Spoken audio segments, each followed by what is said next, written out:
Well, you Dodge Daytona running yet? The answer is no, I did not.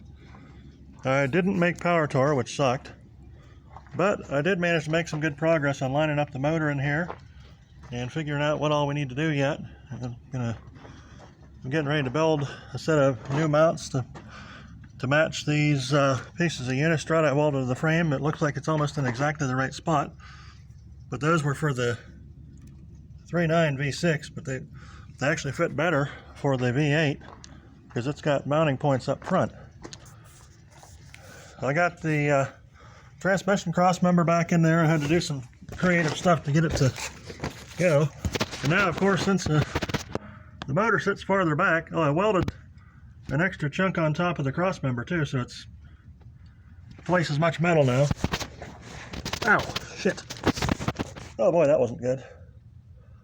Oh, I just gouged the crap out of the top of my head, hitting on a bolt. Lovely. Well, it didn't. I don't think it went through. No blood yet. That's good. Anyways, so the 318 is looking pretty good in there. I got it settled to where I can build the mounts. It needs to rotate that away just a hair. As you can see, this is, well, I can see this is sort of awkward, and I measured it such that that steering cap is supposed to be level with the rest of the engine, as is these two bolts, well, these 4 bolts on the top of the AC compressor. So I'm bypassing the external oil filter for now. I've got a little dinky short oil filter. It's a 51335, I think. 51535, I forget it. Well, I'm here, let me look. I've got it in the car. I cross-referenced it, and this is the shortest filter that I could find. It is a Wix 51335. It's a wee little dinky thing. And this will, well, actually, I can put a full-size filter on there now because it's a different shape. The mount's out of the way, but this is a wee little tiny filter that'll fit in the original spot that I thought I had. And they're also not real super expensive. I mean, everything's expensive nowadays. I'm paying $5 a spark plug. Let's see. So we got this. The engine's sitting a little ways over in the bay, but that gives me extra room to get past the brake booster and the steering shaft. Plus it gives me a shitload of room to work on the starter and the transmission cooler lines. Let's see, what else are we doing? The radiator fits. I made sure of that. And I've got to put a different drive shaft in it. The only thing I don't like about this is we're only going to have like 2.5 or 3 inches of engagement. You know, with the 37 drive shafts I have over here, you would think that one of them would be the right length, but they're all slightly wrong. But this one's the closest I can get, and it should work. I got some penetrating lubricant on here now, trying to get this seized up, this old U-joint. We'll try to get it unseized so I can get it out of there. I might have to apply a little bit of heat to it. Now this end I don't care about. These joints are junk anyway, so they're getting lost. But they do need to come out of there for this shaft. Then what we got on the original shaft I put in there, when the engine was way farther back, I measured incorrectly because I was dyslexic, because I had a concussion shortly before that. So this shaft here is going to come off of here and go onto that one, or this U-joint, I should say. And then this U-joint is going to go on the other end. So I shouldn't have to buy a U-joint, but I'm going to buy some spares anyway because I usually destroy these things once or twice. Well, I got better at it, but... By the way, quick tip. When you're putting these together, jam them completely full of grease. It'll splatter out all over the place. But what it won't do is knock all those stupid-ass little jerk pins loose. Or needle bearings, I should say. So, this is the correct one. The GM3R on this side, and the Ford side is this. It's going to fit on that other shaft I just am disassembling right now. Yeah, I had a double slip yoke on this thing. It was neat, but it never drove like that. Well, I did spin the back tires, but that was before I put the car on top of it. And then, yeah, this is the shaft I had in there. This is the correct slip yoke. We're going to have about that much of the slip yoke engaged into it. Maybe between that and that. So it should be enough. I don't like having that little of it in there, but rather, instead of getting another drive shaft built, I don't have the right equipment here to do it. I'm going to build a drive shaft lathe, so I do have the right equipment eventually, but not right. I'm not going to let this take 6 months to finish.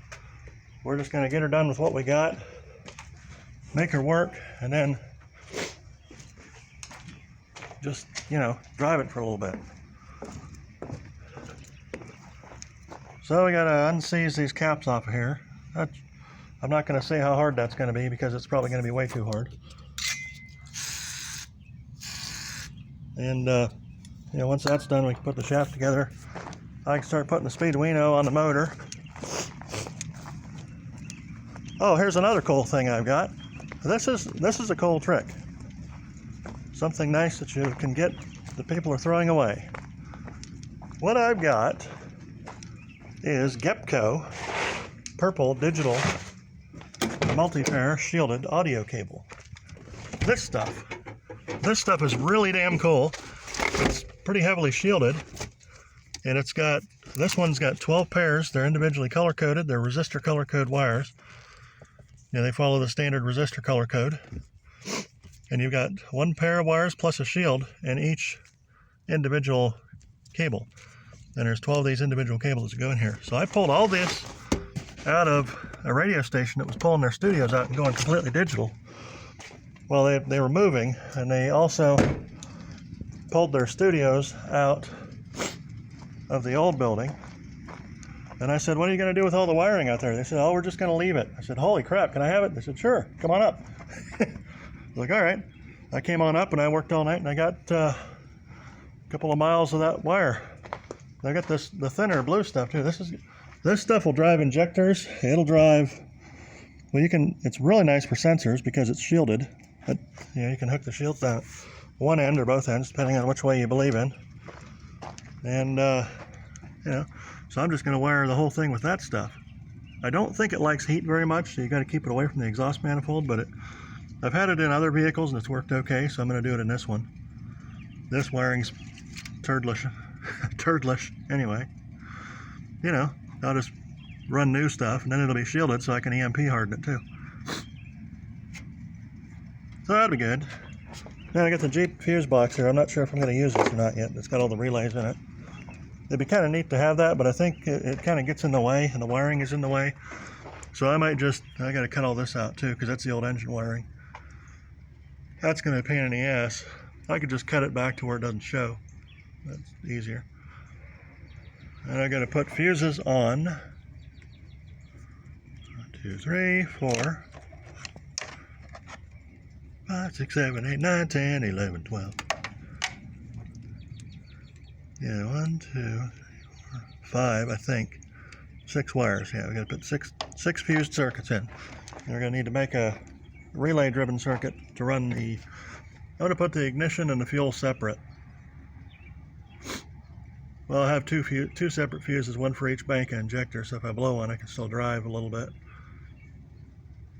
But that's where we're at.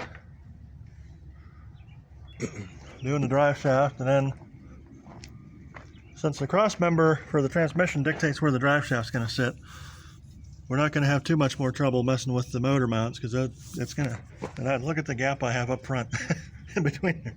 It's like a 1/2 inch or 3/4 of an inch at the most. Maybe 5/8, whatever. But I did measure it. I put the radiator in, and the radiator does fit in front of that water pump. And I've got a cut-off nut in case this comes off of here. I think this is pressed on, but if it's not pressed on, I have a cut-off nut that's just short enough to go on there. That's to not make a pain in the ass of itself. We got like probably 2 inches to the radiator from there, so that's not too bad. The motor mounts are going to be solids with a little bit of rubber isolation in them, but they're mostly just completely solid. So that should keep them from hitting anything. If they break, we got a real problem because them things are heavy. So that's it for that. I got the Speeduino belt.